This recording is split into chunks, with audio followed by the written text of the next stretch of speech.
happened within even the last year, you'll see that somewhere in there, someone has used some kind of credentials. Hey, Beverly, some kinds of credentials, and has made the situation worse through having those credentials. So when we talk about things like vulnerabilities, when we identify them on systems or go to apply a patch on a system, it's usually because there's a backdoor in somewhere, or there's a flaw that's allowing people access into a system.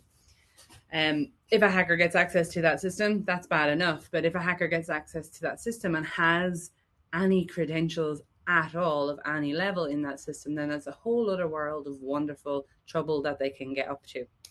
Phishing, even though it seems like a very day one type of attack, is still the biggest attack vector, and people are still getting caught out.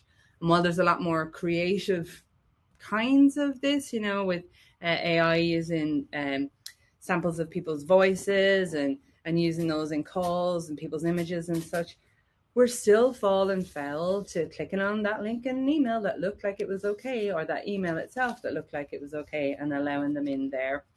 And education is really the only solution for that. 80% of all of the breaches have used compromised identities. So like I say, it's bad enough if they can find a way in the back door, but if they've got identities, credentials, then they can do a whole lot more damage. So of all of the attacks that we know of that have been reported, 80% of those people have had access to credentials as well. And in some cases, as we'll talk about later, have gained further access to more sophisticated or higher level credentials, shall we say, from there. When there's an identity attack, so when they get credentials, they're in on your system, it's really hard to identify that there has been some exposure using people's credentials, because you've given people access via your AD, you've given them credentials, they're supposed to be accessing the system. So how do you tell if somebody who's accessing your system is the person you meant to give access to, or if it's a threat actor that's accessing it? What kind of behavior are you looking for? That's really hard to determine and to be able to identify. And they say on average it takes up to 250 days to identify that somebody is on your system. That's the best part of a year. So restoring backups and such, that's quite a big challenge for anyone that's looking at recovering from a situation like that. And the most important part I find of all of it is that using AD, that's how all of your humans access your system. And we all know that humans are truly where the problems generally are at. 90% of all of those cybersecurity breaches have been caused by human error. If we could, I'm not suggesting for a minute we take humans out of it. They're the most important thing in all business too. But there's better ways of protecting your business, your assets, your sensitive data, and your employees, and allowing for things that humans are going to do. And you can do that through your Active Directory then too. So what I'm going to do is just break down a few examples. I'm going to break down two, but I'm just going to talk briefly about the kind of examples that we have out there. So I've mentioned 3 different kinds of ransomware in particular. We have the Royal ransomware, which I'm going to use a specific example of, Hive ransomware and Cuba ransomware. These are all ones that have been known to, once the ransomware, once the malware is on the system and then combined with the use of credentials, the threat actors have been able to exploit systems and basically hold people to ransom for values of anywhere between sort of $1 million and $11 million. And like I say, getting access to the system is bad enough, but getting access to the system and having privileged access to your credentials is a whole other world then from there. So when you think these people have got in through malware that they've got on your system, and then they've got your access as well, how much further they can take that, and what else they can do then from there. I'm also then on my second example, I'm going to talk about APT and just use a couple of examples around log shell and a supply chain compromise, just to show you how you can escalate something as simple as putting malware on one person's system into significant impact to any business from there. So when we look at these 3, for example, like say Royal ransomware, I'll go into, but when we look at like Hive ransomware, they get access to the system through known vulnerabilities, and then they target Active Directory. And then once they get into Active Directory and get the access that they want, then they can move around laterally and get privilege escalation from there and do whatever it is that they want on your system. With Cuba ransomware, again, they exploit this CLFS driver, and they use a PowerShell script to identify and to access any service accounts that are on the system in Active Directory. And guess what they did with that? So they've taken the Active Directory and run with it then from there. And then like Royal Ransomware is the one that we're going to pop into next. So I've decided for a change to make my threat actor a very innocent looking average lady, because they never are on these things. So my threat actor in the case of Royal Ransomware has gained initial access by phishing. So somebody's clicked on an email, and they have used remote desktop to enforce command control. So when these hackers get access to the system, they will set up a command control system essentially internally in that system, and use that then to push whatever they want to do across the rest of the site from there. What they did in the example I'm going to use, and I can't name the company, but it is a true to life example of how Royal Ransomware was used to exploit an actual company for, and like say from a value between 1 and 11 million, they've done this several times. So once they're in and using their RDP, they repurpose a legitimate Windows software from there using an ingress tool transfer. So they were able to get files to and fro from the system. They then use a chisel, the CHISEL, I have that in on there, which is a tunneling tool. And they also have used some other software. Oh, you can't see the presentation? Is that just Janelle? Can anybody else see the presentation? Or am I just sharing my screen to me? You should see a picture with a lady on it there now. If anybody else can comment in the chat, that would be great. Oh, here I am then sharing with myself. Let me just stop sharing it and see if I can do it again. 1 second. Okay. Let me try this one. Oh, I'm sorry. You were missing all my great, super wild, crazy color presentation. Okay, can you see it now? For the record, it tells me that I'm sharing it, but we'll see. Let me know if you can see it now. No. That is difficult. No? Aha, there we go. The joys of it. Hopefully you should have it now. And I will share the slides. I think I've uploaded them to my room if you want to have a look at them afterwards, but you should be able to see it there now. So this is my Royal Ransomware example. It should be ingrained in your brain with my super loud and crazy colors. You're not going to forget seeing this one in a hurry. Cool. I'm glad that you can see it. Yeah, because me throwing all those words at you is not an enjoyable experience if you can't at least see on screen what it is that I'm talking about. So in this particular case, the threat actors used Chisel, which is a tunneling tool. And then they were also known to use Quackbot. So a Quackbot is like a modular banking Trojan. Mostly it's used when they're attacking or targeting financial institutions, and it's been in use for more than like 15 years. It is colorful, isn't it? Yeah, it's like I said, you're not going to forget this presentation. It's going to be burned into your brain. And then once they've used Chisel, they sent it over HTTP, they've secured it. Then what they did is they used remote monitoring and management tools. So RMM, something like LogMeIn or AnyDesk. I'm sure you've all been on the receiving end of a remote management tool over the last few years whilst we worked at home. So using those tools, then they were able to log on to the domain controller. They're able to deactivate the antivirus and then be able to deactivate the antivirus by modifying the global policy. So that all sounds really simple and easy to do. But the star there, where they moved via RDP and observed with that remote management tool, they had known legitimate admin credentials. So in a known case, they had access to known admin credentials. And they would not have been able to move past stage 2 without those credentials. So this is where the big money comes in as such. You know, getting access onto the system is bad enough, and causing problems and putting malware on the system from there, sending files to and fro. That's all pretty awful. And you probably can ransom, hold the system to ransom maybe in that case, but it's a lot easier to kick somebody out if they're doing things like that on your system.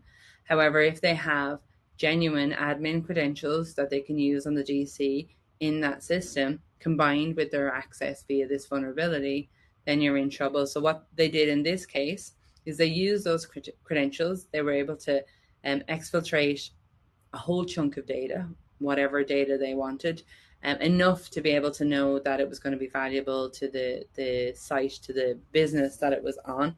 And then they encrypted that selections of the data that was still on site.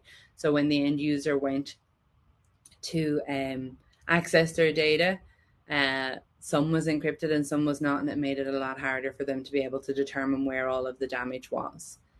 And then what they also did then was they disabled the VSS service, so their volume shadow copy service, so that in the event that the business that owned those systems thought, do you know what, we'll just kick them out and we'll restore a backup, they weren't able to do that because they had these people had admin credentials and were able to disable that VSS admin XE service from there. So that's an example of a situation where once combining known useful credentials for a user that you may not be able to determine is doing something different on the system because they're legitimate credentials for a legitimate user, combining them with a known vulnerability can lead to some really significant damage and some really significant costs for a business that's been exploited in that way. So to take that, I want to go into what an APT example, and these always fascinate me on the APT side of things because they're so avoidable. So APT being advanced persistent threat. So really you're thinking about that super annoying little brother who keeps knocking on your door and knocking on your door and knocking on your door and just won't go away. So what do you do eventually? You're going to either open the door or you might holler at them to go away, but eventually at some point you're going to open the door and shout at your little brother, but the point being that you have opened the door because of their persistence. So that's why I always think, maybe because I'm one of 6 children, so I have little brothers and little sisters, and I just won't open the door to them. Maybe that's why I find APTs fascinating, that it's really down to the resilience of the person being targeted as to whether people get in or not. So with the APT side of things, what generally will happen is they'll use that persistence to get somebody to accept their entry into a system. So what you'll find, like with things like Log4Shell, for example, the users were able to get in and harvest credentials and then create rogue domain accounts using that Log4Shell access. And I don't know if well, I'm sure everybody knows what Log4Shell is, but I know that with it happening at the time, it was the end of the year, it was around Christmas for a lot of people, and a lot of companies found their employees coming back in over the Christmas period to be able to patch for Log4Shell, but there also was a lot of companies that didn't. So when a hacker or a threat actor is aware that people may not have patched, then they're going to go in through known routes such as Log4Shell from there to be able to, you don't just target it because you know that not everybody will have patched it or will be ready and protected against your attacks as such from there. When we look at APT as well, I have some examples of what we've seen before. So the malware, the Conti malware, and an example of that one, there was a vulnerability that let the attacker execute an arbitrary code on whatever the target system was. And then what they did is they used a list of the most commonly used passwords, starting with the most popular. Seems easy, doesn't it? I'm sure password is at the top of that list. So using that RDP-based password guessing, they eventually hit on one that worked, and that then allowed them to into the system and to be able to remote execute commands, whatever commands that they wanted, and they were able to send forged messages to a Microsoft SMB server. There was also this is an example on a particular site, there was also the print nightmare vulnerability, which was on the Windows print spool service, and then a zero logon vulnerability, which is on their Microsoft active domain controller system too. So now they've got the passwords and they've got the means to identify that there's other vulnerabilities on that device, and it's just a party all the way then for those that want to get in and cause some problems. And if we look at the malware RY UK as an example, what they've done in that case, again, they've gotten through a microtic router operating system, so it was vulnerable, and they used that vulnerability to exploit the system there. There was other vulnerabilities on the device as well, such as an RCE, a remote code execution vulnerability. And what they did in this case is that they used a domain gabber, which is used for LDAP harvesting. So they were able to then get information from the domain controller, identify or get access to the configuration of it, and cause some lovely hassle then from that side of it. And then on the third one there with Black Energy, I just love the name of that one. With Black Energy, same thing again. They've combined a Windows OLE vulnerability with password guessing.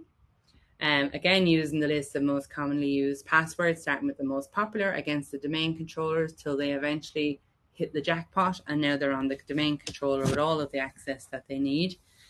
So a lot of people tend to blame only the vulnerabilities and focus so much on remediating the vulnerabilities alone, which yes, does stop them from getting in the door.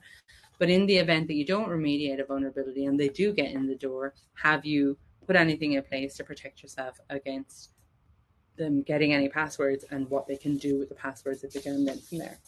So what can I do? And some of this may seem obvious. Somebody had popped up there in the beginning and said that they look after Active Directory. So to you, you might be going, this is what I do for breakfast. This is really easy, and they're things I should do. But what I find, I've done Active Directory and I want to say maintenance. What do we call it? I looked after one for 8 or 9 years myself. And what I found was the most difficult thing to do was to have the people that were paying for it and the people that were going to be impacted by changes understand why I needed to make those changes, which is why in this short space of time, I've tried to throw a few examples of how easy it's been for such significant amount of damage to be done on a system with one known vulnerability and then access to credentials, or for people to be using credentials that are not very good, basically. So in this case, is MFA the way to go? Yes, you definitely should have that in place on any systems that you've got. And one of the risks with MFA that we're seeing trending nowadays here is basically people are exhausted. So they're just fed up. Oops, missed that one. They're just fed up of having to continue to use MFA for everything. And getting prompts and passwords, we're seeing people intervene basically and do these password bombing or MFA bombing in the hopes that someone will accept their request and allow them to get a code so they can get access into a system. And people just being exhausted using MFA, that's a risk in itself. But that said, having MFA is better than not having it at all. I just put those 2 little points in with regards to risks on the MFA side and why you should consider using some other authentication then as well. Obviously, to prioritize remediating any known vulnerabilities, believe it or not, the number one vulnerability or types of vulnerabilities that people are still getting exploited on these days, they're ones that have been known for up to 2 years. So people have known about them, they have existed, they possibly have even scanned and found them 2 years ago, but haven't got around to patching them yet, or have some reason as to why they're not patching it yet.